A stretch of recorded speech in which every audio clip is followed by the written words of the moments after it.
तो नमस्ते to all of you. आज के सेशन में आप सभी का स्वागत है। हम लोग जो लास्ट सेशन में कर रहे थे लीजिंग और rental services, right to use, transfer of right to use, transfer of right in goods, rental services, इन सब में कुछ वर्डिंग में कुछ ना कुछ डिफरेंसेस है। कौन से कंडीशन को सेटिस्फाई करेगा तो transfer of right to use in goods होगा, कौन से कंडीशन को सेटिस्फाई करेगा तो transfer in right in goods होगा, कौन से कंडीशन को सेटिस्फाई करेगा कि रेंटल सर्विसेज होगा।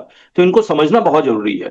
जब ये हम लोग समझ लेंगे तब जाके हम लोग रेट नोटिफिकेशन को अच्छी तरह से समझ पाएंगे। देखिए क्या लिख रहा है, transfer of the right to use any goods. Transfer of right to use any goods, goods का मतलब मूवेबल ही होगा, इमूवेबल के लिए रियल एस्टेट सर्विसेज में चले जाएं। Transfer of right in goods और अनडिवाइडेड शेयर, तो ये दो शब्द हो गया।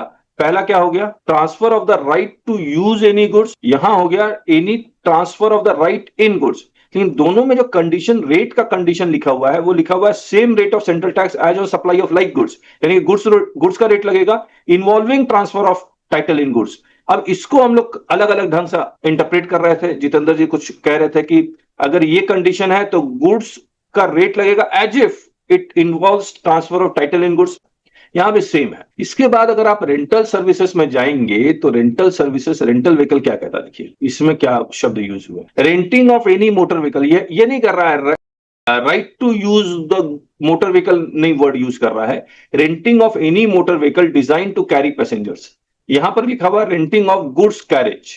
यहां टाइम चार्टर, टाइम चार्टर मतलब ये रेंटल ही हो गया, rental services of transport vehicles. Now what is the difference between these? तो जो डिफरेंसेस है वो है क्या, ये इन शब्दों को समझने के लिए हम लोग को ये शेड्यूल 2 समझना बहुत जरूरी है, शेड्यूल 2 को भी पढ़ना बहुत जरूरी होगा। अब अगर आप देखेंगे तो देखिए यहां लिखता है transfer of title in goods. क्या मतलब हुआ transfer of title in goods? Transfer of title in goods means that ownership of the goods is being transferred. अगर आप मोटर व्हीकल खरीद रहे हैं तो मोटर व्हीकल के लिए रजिस्ट्री अलग है, आपका नेम प्लेट ये सब होता है, तो वहां से पता लग जाता है कि हाँ there is a transfer of title in goods, there is a documentary evidence for that. लेकिन अगर आप मार्केट से टीवी खरीदने जा रहे हैं, मशीन खरीदने जा रहे हैं, या फिर कुछ ऐसा हाउस होल्ड आइटम खरीदने जा रहे हैं, वहां पर देयर इज, आप ओनर है और आप उसका जो एविडेंस है वो या तो इनवॉइस होगा, आपके बैंक अकाउंट से पैसा गया वो होगा, और कुछ नहीं होगा। गाड़ी खरीद रहे आपको पता लग जा रहा है, प्रॉपर्टी खरीद रहे तो पता लग जा रहा है, there are documentary evidence, but not for other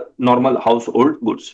तो अगर transfer of title in goods है, ओनरशिप ट्रांसफर हो रहा है, तो it is treated as supply of goods. To master GST litigation, join our YouTube channel today. Simply click the subscribe button and then hit join. Once you click join, you'll find 5 levels to choose from. Start with just $199 to learn the basics of GST.